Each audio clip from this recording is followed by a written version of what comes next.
What's going on, guys? Filthy here. Just want to do another quick update. And I know these updates are getting pretty redundant and repetitive and whatnot. Sorry for the vibration, by the way. Testing out a new mount, and it's a new car mount, and it's a little flimsy. Just the support is just one of those flexible ones, so it's kind of bouncing around a little bit.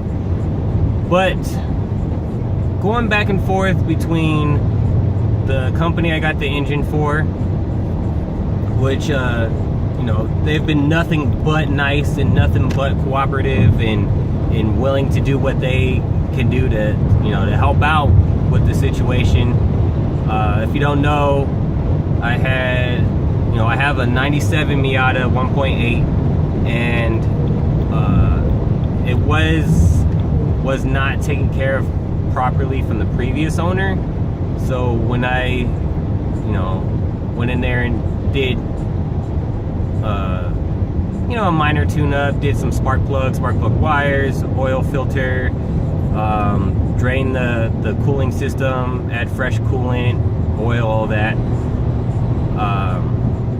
A few weeks later, my oil gauge started going crazy, just bouncing up and down. Every time I would come from a stop and take off, it would bounce from 0 all the way up and back and forth. And it never really, to begin with, it never really worked properly. And me being new to the whole Miata car scene, I looked into it and thought it was a possibility that it was just dummy gauge. I know there were some years that had just a dummy gauge, and no matter if it was a cold start, hot start, whatever, it just shoot straight to the middle. So I thought it was a situation like that. So anyways, it was going crazy, and I was like, okay, in a day or two when I get some free time, I'm gonna take it to the shop and just have them look at it, because I was thinking maybe it's like an oil pump or like a relay or something along those lines. And my Friday, it was like Saturday night, so my Friday coming home, I was about 7 miles away from home, and same thing, I took off from a stop sign, the oil gauge started bouncing like crazy, just completely going crazy. And then the check engine light came on, and then this rattling, I guess you could say it was like a knocking, but it didn't sound like, like a connecting rod or a piston, or it didn't sound like something was banging on the inside of the block. It was more of like the infamous Miata tick, but just amplified, by 5 or something. It was just a really loud tick. It wasn't like a solid, bassy knock. So that's what happened to the car. Did some research, try to find, a fairly priced replacement motor, and found a company called Foreign Engines. So, big shout out to Foreign Engines. They are, I would recommend them. Depending on what your car. I've purchased a Honda engine from them before, like years and years ago, and that replacement engine lasted me like another 10 years before the alternator went out. So, excuse me, I recommend Foreign Engines. They're really nice. They're based out of Washington, so depending on where you're located, it might be a little far, or you might be close enough to just drive down there and pick up something. But highly recommend them. Really nice, really cooperative, respectful, in all regards.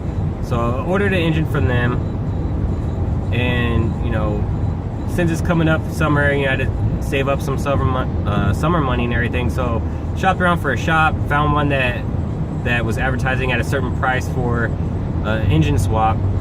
And you know what, fuck it, I'm just gonna put them on blast. If you're in the high desert area and you're familiar with Malcolm's Auto Repair on Palmdale, fuck them. And I'll say that with the fucking middle finger. Fuck them. I don't care. Yeah, it's some of the mechanic that works there that I was talking to, really nice guy, but the owner or manager of the place, he's a fucking shiesty motherfucker. And I say that with the passion deep in my fucking ball sack. This guy's a piece of shit. So, and with the story, continue with the story, you know, we agreed on the price. They pull the engine out. They're getting ready to put the other engine in. And keep in mind, the engine that I bought as a replacement was it's a JDM motor. Okay, so obviously there are, you know, parts and components that need to be swapped over since it's coming into the States. And I'm in California, so obviously California's emissions are, you know, fairly strict, I guess, you know, considering I've never had to deal with emissions in other states. Just, you know, just from what I'm hearing, emissions in California are fairly strict. So we agreed on the price. They go to swap the motor and they're like, oh, by the way, you need this and you need that and you need this, which most places will, hey, just to let you know, you know, a motor mount's busted, or you need a you know, a gasket here or a seal here or whatever. And that, you know, you expect that. But then they come at me saying, oh, we need to swap this part and swap that part and swap this part so it's legal, you know, emissions will pass in California. And you figure if you advertise a motor swap, that's part of a motor swap. That's like, you know, you come to me and say, hey, I bought this hamburger. I didn't want all this stuff on it. Can you give me a new hamburger? And I'm like, okay, here. You already paid $5 for this hamburger. Oh, just to let you know, it's 50 cents to swap the cheese over. It's 50 cents to swap the lettuce over. It's 50 cents to swap the tomatoes over. We got to put new condiments on there. So it's another 50 cents for ketchup and mayonnaise. And no, that's fucking bullshit. Like, you're advertising a certain price to do a job. You figure either you raise your price because it's going to take a little bit more time and labor to do certain things, so you raise your price to a set price and include it, or you're up front and like, hey, just to let you know, this is a JDM motor, which I did tell them multiple times, we're going to need to swap this, swap that, swap this, so it's not going to be the set price that we agreed on. It's going to be a little bit more for a little bit more labor and time and whatnot. And if you would have, you know, me thinking if I was a shop owner, I would say, hey, just to let you know, before we get anything started, before, you know, you agree to leave your car here, we need to do this, this, and this, so the price is gonna be a little bit more. But nope, you know how some people are, they say what you want to hear to get you in the door, and then they hit you with hidden charges and all this extra bullshit. So anyways, at this point, I'm already fucked. I don't have a car. I have the engine and everything that came in, and said, go ahead, do it, whatever.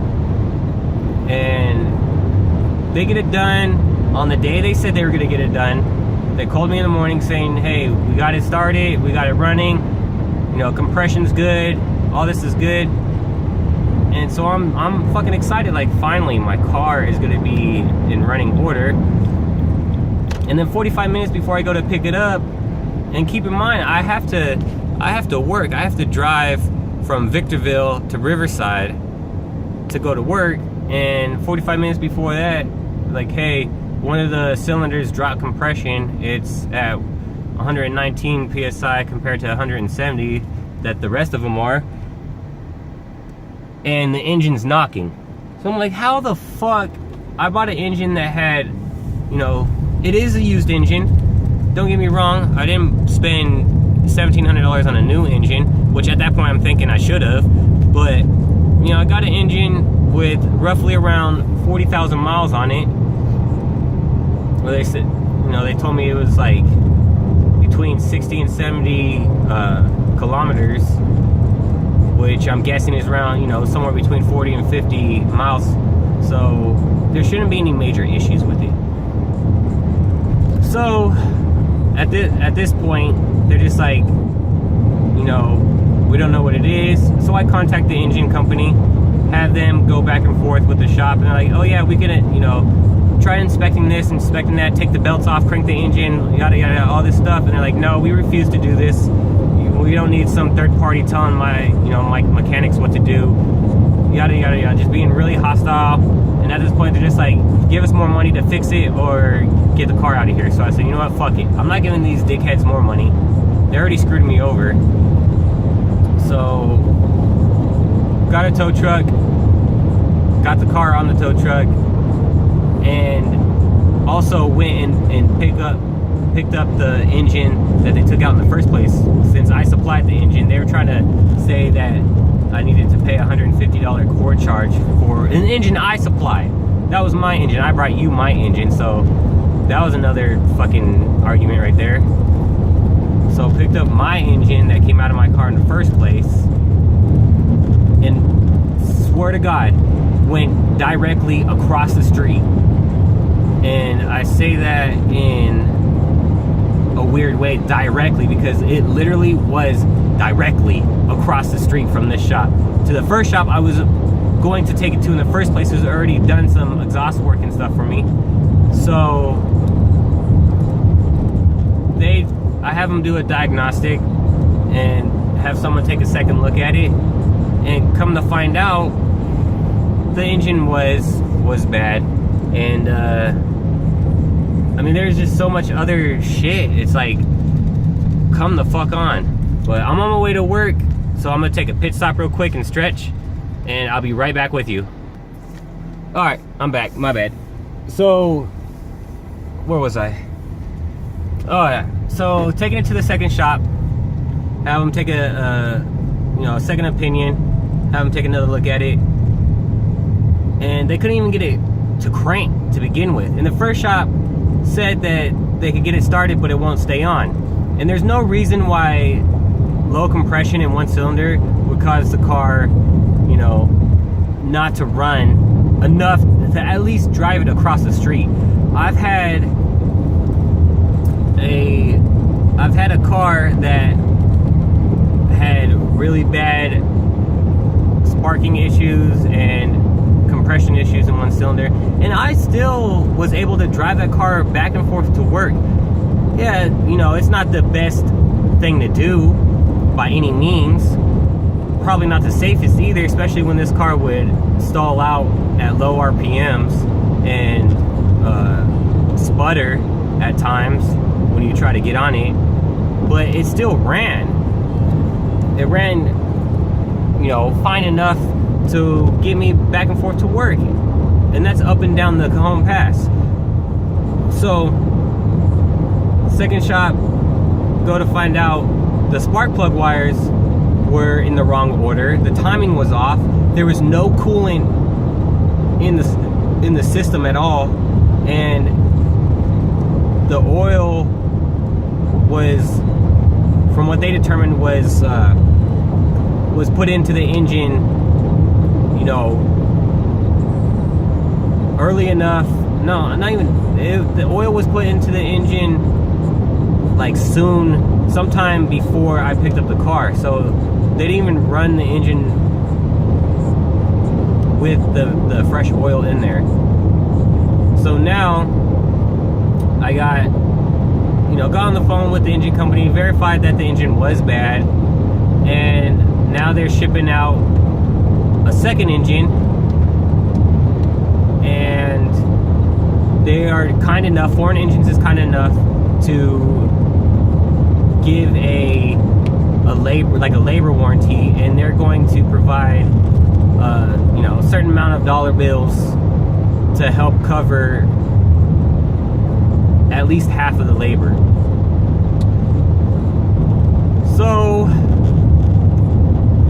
last thing before I go, cheap work is not skilled work, and skilled work is not cheap. So you guys keep that in mind. If you have something in particular you need to get done, spend the extra 20s and get it done the right way the first time. So, thanks for stopping by and listening to my rant.